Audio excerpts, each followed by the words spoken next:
Bienvenue sur Smart Report, le podcast dédié à la fonction finance et à la consolidation. Produit par Bismart en partenariat avec Amelkis, ce contenu exclusif décrypte les réglementations et leurs évolutions tout en explorant les dernières innovations. Smart Report, des regards d'experts et de dirigeants pour éclairer les décideurs financiers. Bonjour à tous et bienvenue dans Smart Report, le podcast coproduit par Bismart et Amelkis. Nous vous retrouvons donc pour cette série d'entretiens avec des experts, des dirigeants, des consultants qui viennent partager leur vision de la digitalisation du reporting financier, de sa réglementation et des nouveaux leviers d'efficacité pour les entreprises et leur direction financière. On est aujourd'hui dans un épisode où j'ai le plaisir de recevoir à ma droite, comme sur l'épisode d'avant, Mathieu Gara. Bonjour Mathieu. Bonjour. Merci d'être avec nous. Vous êtes directeur de la BU, ESG et XBRL au sein d'Amelkis. Tout à fait. On reviendra sur ce bel acronyme XBRL dans un instant. Merci d'être avec nous. Avec plaisir. Nous accueillons aujourd'hui Romane Maguet. Bonjour Romane. Bonjour. Vous êtes manager au sein du cabinet BM&A. BM&A, c'est un cabinet qui est présent dans l'advisory financier, orga. On a même reçu quelqu'un de chez vous dans l'IA il n'y a pas si longtemps. Julien. Exactement. Donc merci aujourd'hui de venir représenter ce beau cabinet. Une première question, Mathieu. On a déjà parlé un petit peu de ESG dans un autre épisode, mais je me permets quand même de le dire, il faut qu'on perce l'abcès. Il y a aujourd'hui beaucoup de gens qui sont, je pense, dans l'attente par rapport au sujet ESG, du fait de toutes les évolutions qu'il y a eu. Certains parlent d'un retour en arrière. Et il y en a certainement qui se demandent pourquoi investir et s'il est risqué de ne pas le faire, s'il n'est pas urgent de ne rien faire. Alors c'est ma première question, Mathieu. Est-ce qu'il est urgent de ne rien faire en matière d'ESG ? Alors, il est urgent de faire quelque chose. Rien faire, c'est justement ce qu'il ne faut pas du tout commencer à appréhender, parce que sans aucune information, on va aller au-devant du problème et on va prendre le problème de plein fouet. De nos jours, on a de plus en plus de demandes au niveau des informations ESG qui ne sont pas portées par la réglementation, je pense qu'on aura l'occasion d'y revenir, mais par le marché, tout simplement. Donc c'est le marché qui pourrait faire le retour de bâton, que ce soit fournisseur, appel d'offres, consommateur. On a déjà eu des sollicitations par nos clients pour mettre en urgence en place des rapports ESG, car les banques ou les investisseurs leur demandaient des informations qu'ils n'avaient pas. Bon, au moins, on sait qu'il faut continuer à agir. Et vous faites écho, Mathieu, avec la première question qu'on avait préparée pour Romane, puisque agir aujourd'hui, c'est un sujet pour anticiper des demandes futures, mais c'est également un sujet de culture d'entreprise. Et c'est bien ça, la première question, Romane. Comment la culture d'entreprise peut-elle influencer le succès d'une initiative ESG ? Alors, sans culture d'entreprise, les initiatives ESG seront pas vouées à l'échec, mais nous réussiront difficilement. Parce que pour moi, un vrai facteur de succès dans les initiatives ESG, c'est vraiment qu'elles soient soutenues par la direction ou par la gouvernance. Parce que sans ça, si c'est fait par une personne ou une équipe, ça va s'essouffler assez vite. Alors que quand elles sont vraiment portées au-dessus par la direction, les personnes se sentiront déjà plus soutenues et ça ira plus loin. Ça sera vraiment dans une démarche ESG globale et dans une stratégie d'entreprise. On parle ici de ne pas laisser la direction ESG, direction RSE seule face à cet enjeu, parce que pour parler franchement, ce sont des équipes qui sont payées pour faire de la RSE, donc forcément ils sont onboardés sur le sujet, mais on parle ici de ne pas les laisser seuls et de bien les recoller et les suivre avec la direction générale, les directions de BU, des opérationnels. Oui, c'est ça.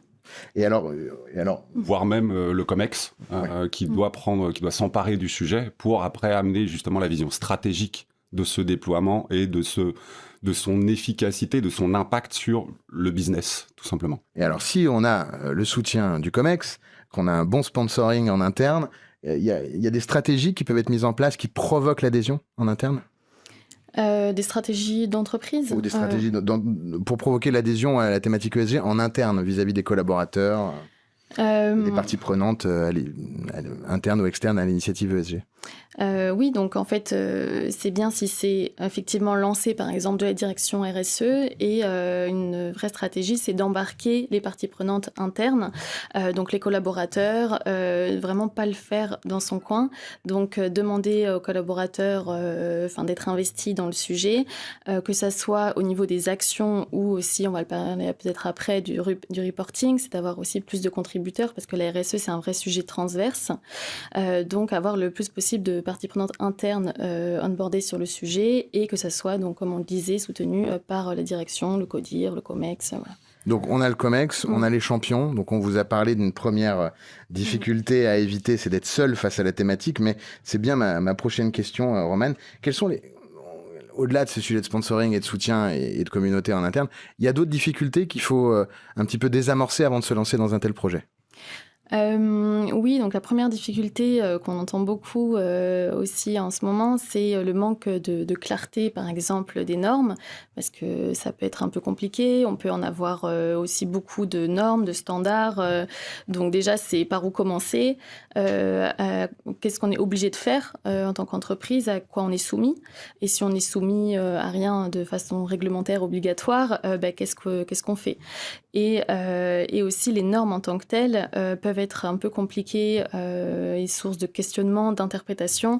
Donc, c'est vrai qu'au début, ça peut paraître un peu compliqué d'avoir tout ça et se dire par où commencer. Donc, il faut prendre les choses petit à petit, se dire, on commence déjà par savoir qu'est-ce qu'on doit faire et ensuite regarder si c'est par exemple la norme ESRS, regarder les normes et se dire petit à petit, en fait, faire les choses étape par étape pour ne pas se sentir trop impuissant face submergé par la quantité de documents, par la qualité de rédaction des normes, qui est...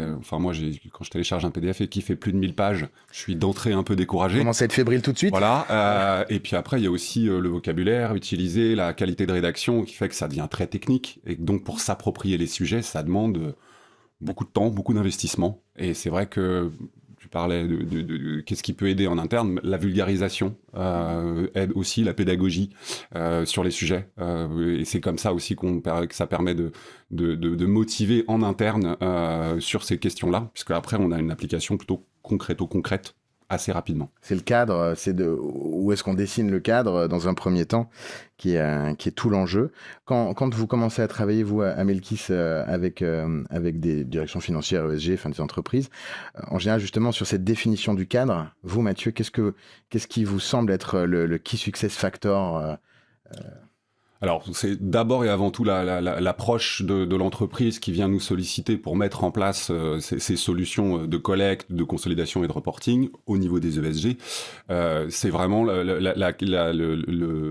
fait d'être porté par une mission en interne au niveau de l'entreprise et d'après avoir une concrétisation rapide, puisque on est sur des développements qui sont entre 3 à 6 mois pour avoir un reporting, et ça se met très facilement en place. Mais il faut que ce soit porté. Alors justement, on a parlé un peu de réglementaire, on est dans le reporting, on rentre dans le sujet. Romane, Mathieu, quels défis réglementaires les entreprises vont devoir anticiper concernant leur reporting ESG ? On imagine qu'un des enjeux importants, ça concerne évidemment toute la bataille un peu européenne qui a lieu à Bruxelles et également le fait d'arriver à consolider des données quanti-quali. Oui, exactement. Déjà, c'est anticiper donc le reporting. Donc, si elles sont soumises, par exemple, justement à la CSRD, au rapport de durabilité, et c'est anticiper tous les travaux qu'il y a à faire pour avoir son rapport tout beau, tout propre. Et ensuite, c'est se mettre en marche aussi en interne pour voir quelles données et quantitatives on doit collecter et quelles données qualitatives aussi on doit faire. Et c'est vrai qu'on a moins l'habitude d'avoir des données qualitatives. Quand on dit qualitatif, pour que les auditeurs comprennent. Ça peut être quelles actions on fait. Donc en fait, les entreprises font des actions, mais il faut vraiment en parler dans le rapport, se dire qu'est-ce qui est mis en place dans l'entreprise, quels objectifs on a, quelles politiques aussi on a, par exemple au niveau social. Est-ce qu'on a une politique RH?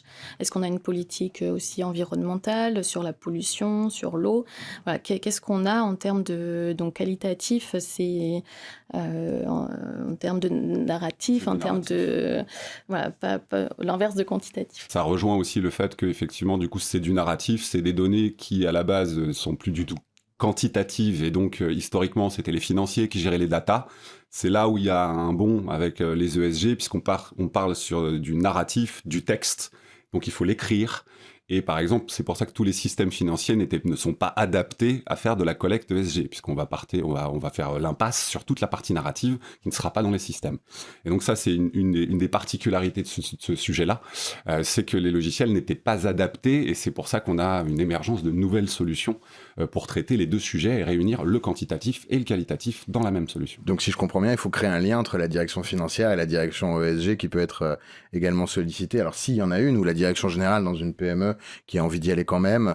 Donc il faut créer un pont entre des gens qui se parlaient certainement, mais là qui doivent travailler ensemble. Là, il y a un enjeu quand même. Oui. Et il y a aussi un enjeu temporel, puisque historiquement, ceux qui faisaient déjà du reporting côté ESG le faisaient beaucoup plus tard en termes de déclaration et de publication que les enjeux financiers qui faisaient partie des rapports annuels qui, eux, sont une obligation réglementaire. Après fin avril, il n'y a plus rien pour ceux qui clôturent au 31 décembre. Donc là, on a une problématique de timing, puisqu'il faut que les deux soient prêts au même moment, puisque les deux sujets alimentent le même document. Et c'est un vrai sujet transverse, le ESG, parce qu'on a beaucoup de contributeurs différents. On peut avoir l'ARH, les HSE, donc santé, sécurité, l'IT, cybersécurité, maintenant les sujets d'IA, tout ce qui est environnement. Donc on a beaucoup de contributeurs différents. On a la finance aussi, comme vous le disiez. Et donc il faut vraiment que tout le monde se parle et fasse ensemble ces travaux. On a, je blaguais un petit peu au début de cette émission en parlant de l'acronyme XBRL, qui est quand même quelque chose d'assez aride pour ceux qui n'en ont jamais fait. Il nous reste 3 minutes. Qu'est-ce que l'XBRL ? Alors, justement, c'est un autre sujet aussi à anticiper, comme vous disiez. Alors, XBRL, je pense que Mathieu pourra encore plus l'expliquer, mieux que moi, mais je vais essayer de le vulgariser pour les auditeurs. Donc XBRL, c'est vraiment un langage qui permet de mettre des balises sur, alors à la base sur des chiffres. Donc par exemple, c'était pour le financier, donc on a un chiffre dans un document qui correspond au chiffre d'affaires. Donc on vient mettre une petite balise qui fait que, en fait, on voit que c'est le chiffre d'affaires, que c'est sur la période par exemple 2025, que c'est dans l'unité de millions d'euros. Donc ça nous permet d'avoir toutes ces informations-là et donc en fait tout de les appeler par la suite si le besoin. Voilà, et en fait tout ça, ça sera lisible par les machines. C'est vraiment pour taguer, pour montrer en fait à quoi correspond chaque chiffre et aussi le narratif dont on parlait, tout le qualitatif. Tout ça, ça sera aussi tagué. Donc c'est aussi ça qui est un peu plus compliqué dans le rapport de durabilité, c'est qu'il y a beaucoup de narratifs et donc il faudra venir mettre des balises dessus. Et donc c'est le but de tout ça, c'est pour avoir quelque chose de beaucoup plus comparable, lisible par les machines, que ce soit comparable entre entreprises, entre mêmes secteurs aussi. Voilà. Merci. Donc un langage commun. Un langage informatique pour l'échange de rapports financiers via Internet. J'avais lu ça ici, mais bon. Oui, pour avoir en fait une comparabilité qui soit vraiment maximale et surtout pour que on ait un document qui soit fait pour les humains, à savoir un contenu HTML, un PDF historiquement, et en même temps une information qui soit faite pour les machines et qui permette après de faire de l'agrégation de données très facilement, c'est-à-dire que les bases de données sont alimentées dorénavant avec les contenus XBRL et non pas quelqu'un qui a lu le document et qui a reporté l'information. Et donc là, on gagne beaucoup en fiabilité. On arrive dans l'automation. On y arrive. Alors, justement, qu'est-ce que la digitalisation dans le reporting change concrètement pour les entreprises qui nous regardent, nos auditeurs ? On est fin 2025. Qu'est-ce que ça fait ? Qu'est-ce que ça change ? Alors, pour le moment, pas grand-chose parce que les entreprises n'ont pas encore l'obligation de digitaliser leur rapport de durabilité, par exemple. Mais quand elles devront le faire, ça va changer. Donc, comme on le disait, il y a beaucoup plus plus comparable entre rapports entre entreprises.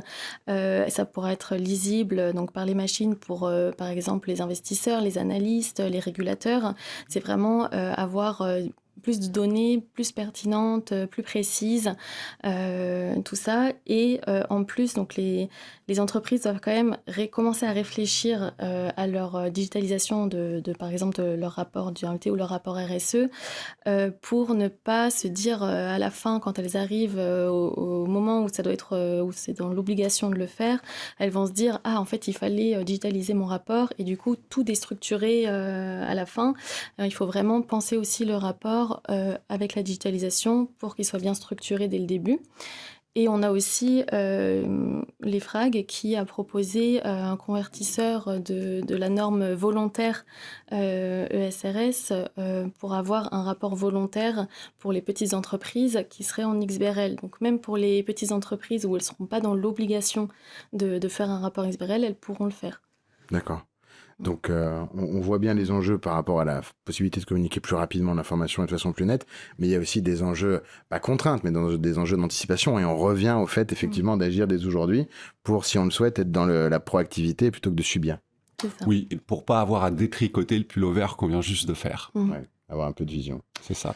Qu'est-ce que vous souhaitez à votre thématique reporting ESG pour l'avenir ? Qu'elle prenne l'ascendant sur d'autres problématiques qui sont pour l'instant beaucoup plus financières en termes de reporting, et surtout qu'on arrive à faire le lien entre ces deux thématiques, à savoir la finance et l'extra-financier, parce que là, par définition, elles sont vraiment très opposées, alors qu'en fait, l'une doit alimenter l'autre et vice-versa. C'est-à-dire que si on arrive à chiffrer financièrement le non-impact ou la non-avancée en termes de reporting ESG, c'est ce qui va permettre de valoriser les actions et qui va montrer qu'en termes de développement de business, c'est le chemin à prendre.